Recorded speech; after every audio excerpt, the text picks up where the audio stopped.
আগামী 17 তারিখ Malda town station থেকে বন্দে ভারত স্লিপার ট্রেনের উদ্বোধন করবেন প্রধানমন্ত্রী নরেন্দ্র মোদী।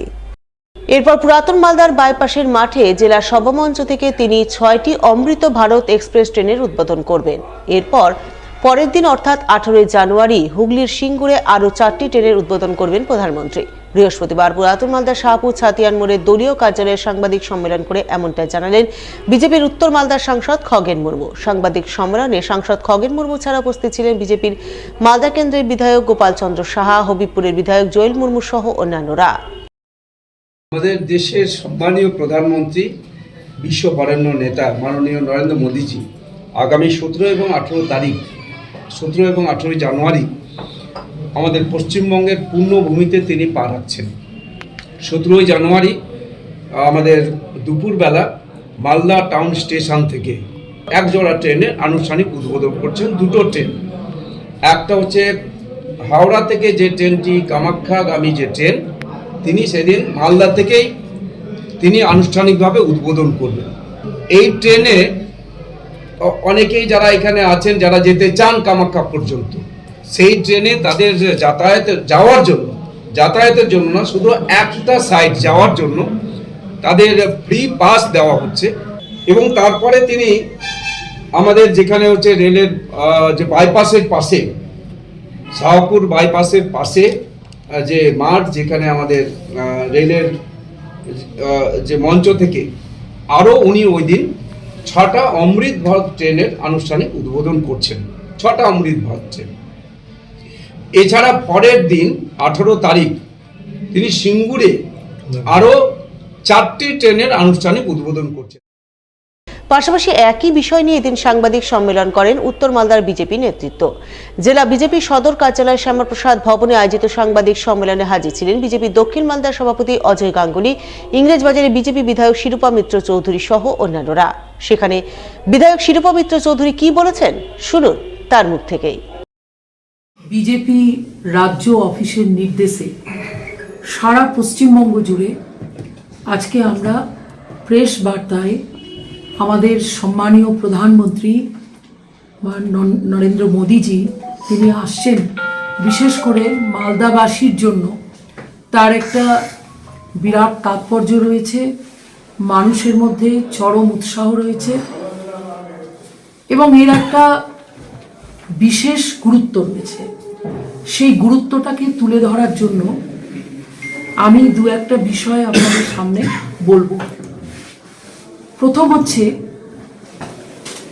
মাননীয় নরেন্দ্র মোদীজি ভারতবর্ষের প্রথম বন্দে ভারত স্লিপার কোচ, এবং সেটা হচ্ছে মেক ইন ইন্ডিয়া, ভারতে তৈরি সম্পূর্ণভাবে। সেই ট্রেনকে তিনি নিজের চয়েসে মালদার ইংরেজবাজার বিধানসভার অন্তর্গত মালদা টাউন রেলওয়ে স্টেশন থেকে তিনি ফ্ল্যাগ অফ করবেন। এসআইআর হিয়ারিং এর নামে সাধারণ মানুষকে হয়রানি করার অভিযোগ তুলে মালদার মানিকচকে সরব হলেন সিপিআই নেতৃত্ব। আর এই অভিযোগে বৃহস্পতিবার প্রতিনিধিমূলক ডেপুটেশন দিলেন মানিকচকের বিডিওকে। এদিনের এই প্রতিনিধিমূলক ডেপুটেশন কর্মসূচিতে সামিল সিপিআইএম নেতা দেবজ্যোতি সিনহা অভিযোগ করে বলেন, এসআইআর হিয়ারিংয়ের নামে সাধারণ মানুষকে ব্যাপক হয়রান করা হচ্ছে। তাই হয়রানি বন্ধের দাবিতে আজ তারা প্রতিনিধিমূলক ডেপুটেশন দিলেন। আগামী 19 জানুয়ারি একই ইস্যুতে মানিকচক বিডিও অফিস ঘেরাও অভিযান করবেন। এসআইআরের নামে যে হিয়ারিং চলছে তাতে সাধারণ ভোটারদের ব্যাপক হয়রানিতে ফেলা হচ্ছে। বিএলও বিএলএ যারা কাজ করছেন ব্লকে, সাধারণ ভোটার সহ নাবিশ্বাস উঠছে। একটা বুথে 1356 জন ভোটার, উগরিটোলা বুথ, 648 জনকে নোটিশ করা হচ্ছে। গোপালপুরের 199 নম্বর বুথ, যেখানে 600-র উপরে নোটিশ করা হচ্ছে। বিডিও সাহেবকে আমরা ডেপুটেশন দিলাম প্রতিনিধিত্বমূলক। 19 তারিখে আমরা ঘেরাও করব, বামফ্রন্টগত ডেপুটেশন দিব। আমাদের বক্তব্য পরিষ্কার, কোনো জেনুইন ভোটার, পরিযায়ী শ্রমিক হতে পারে, ভাঙন পীড়িত মানুষ হতে পারে, তাদের বাদ দেওয়া যাবে না। এসআইআর এর নামে পরিকল্পনা করে পশ্চিমবাংলায় যে বিভাজনের রাজনীতি তৃণমূল বিজেপি করছে, মানুষ এটা আটকাবে।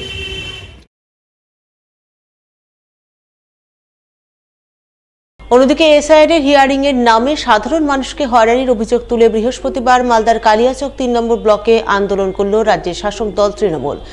আন্দোলনের নেতৃত্ব দিলেন বৈষ্ণবনগরের তৃণমূল বিধায়ক চন্দনা সরকার, কালিয়াচক ৩ নম্বর ব্লক তৃণমূল সভাপতি মাসিদুর রহমান সহ অন্যান্যরা।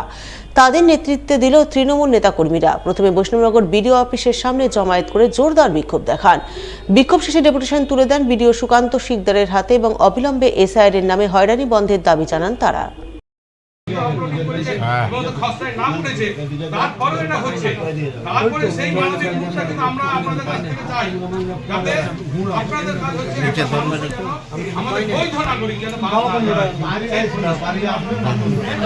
আপনারা সবাই জানেন যে এসআইআর নাম করে আজকে যে নো ম্যাপিং আমাদের ব্লকে 2500 ছিল, সেটা হেয়ারিং চলছিল। তারপরে আমরা জানতে পারলাম প্রায় 68,000 মানুষকে আবার ভোটারকে আবার হেয়ারিংয়ে ডাকা হচ্ছে।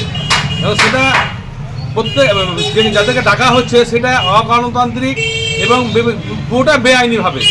আজকে একটা বিষয় আমি বলছি যে দেখুন, আমরা 4 ভাই, সেখানে কী হবে, কারা এটা করলো, 6 ভাই করে হেয়ারিংয়ে ডাকা হয়েছে এবং সেটা ম্যাক্সিমাম করা হয়েছে।